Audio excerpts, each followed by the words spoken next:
Salam bagi kita semua. Di sini saya akan membawakan khotbah bagi kita semua dengan tema hidup yang bersabar di dalam Tuhan, yang diambil dari Matius 7 ayat 7. Saya akan membacakan untuk kita semua. Mintalah maka akan diberikan kepadamu, carilah maka kamu akan mendapat, ketuklah maka pintu akan dibukakan bagimu. Tema kita tadi mengatakan bahwasanya hidup yang bersabar di dalam Tuhan.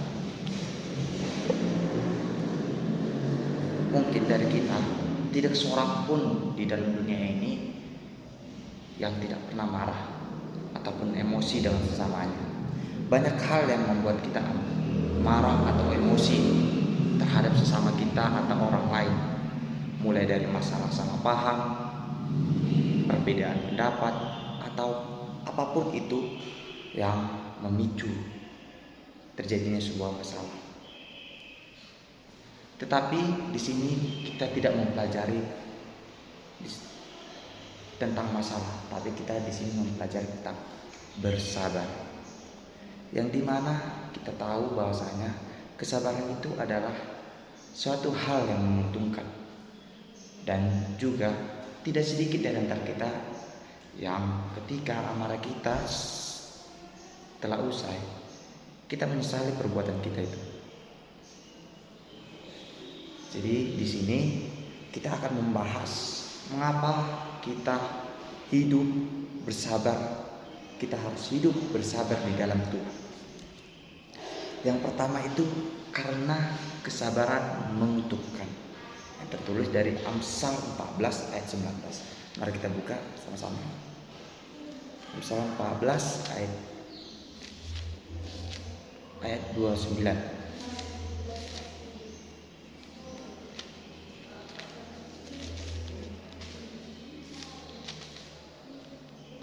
Saya akan membacakan bagi kita.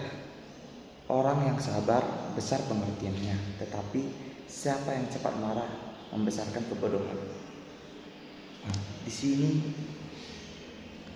dari ayat ini kita bisa ambil inti bahwasanya ketika kita bersabar, kita mendapatkan sebuah keuntungan, yang dimana kita tidak membesarkan kebodohan kita dengan amal kita, dengan perbuatan kita, dan lain-lain sebagainya yang bisa menimbulkan kerugian bagi kita. Yang kedua itu karena kesabaran mencegah kesalahan, yang diambil dari Pengkhotbah 10 ayat 4. Mari kita buka Pengkhotbah 10 ayat 4. Pengkhotbah 10 ayat 4. 10 ayat 4. Jika amarah saya akan membacakan bagi kita. Jika amarah penguasa menimpa engkau, janganlah meninggalkan tempatmu, karena kesabaran mencegah kesalahan besar.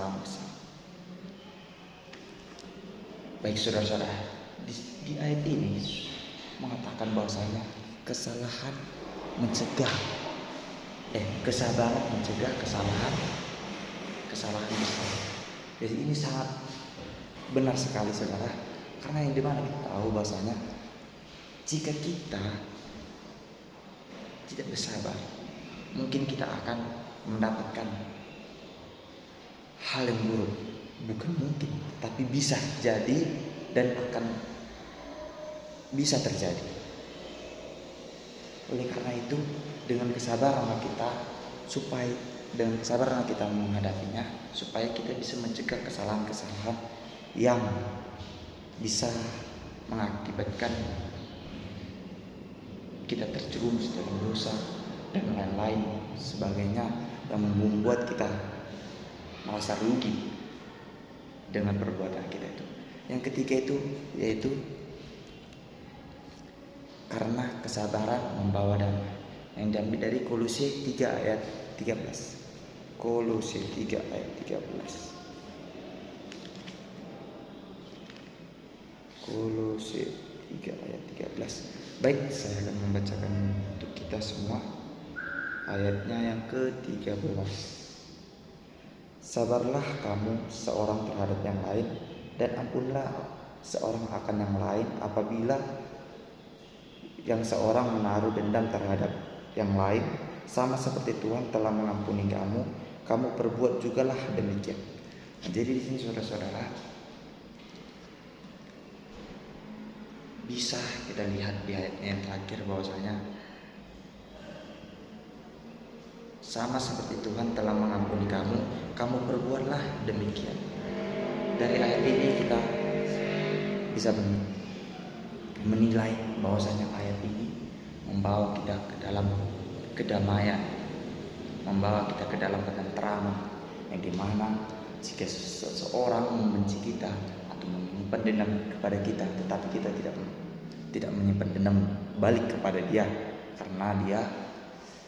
karena Tuhan telah mengampuni kita lebih dahulu, maka kita perbuatlah demikian. Itu kata ayat Kolose 3 ayat 13. Jadi di sini kita juga harus sama melakukan hal yang baik seperti yang Tuhan ajarkan kepada kita, supaya kita bisa dekat sama Dia dan kita menjadi sumber damai di dalam dunia. Jadi ingatlah bahwasanya kesabaran yang akan membawa kita kepada keuntungan, membawa damai dan mencegah kesalahan. Dan ingat, belajarlah dari pengalaman. Kalau saudara-saudara sudah ada pengalaman buruk tentang emosi, tentang tidak sabar, membuat kesalahan, maka disinilah kita belajar. Karena pengalaman itu adalah guru yang baik. Jadi berusahalah untuk selalu atau terus berdoa dan berusaha untuk melakukan hal yang baik. Maka dari itu tetaplah bersabar supaya kita menjadi pembawa damai serta menguntungkan terhadap sesama ataupun orang lain dan mencegah kesalahan. Amin.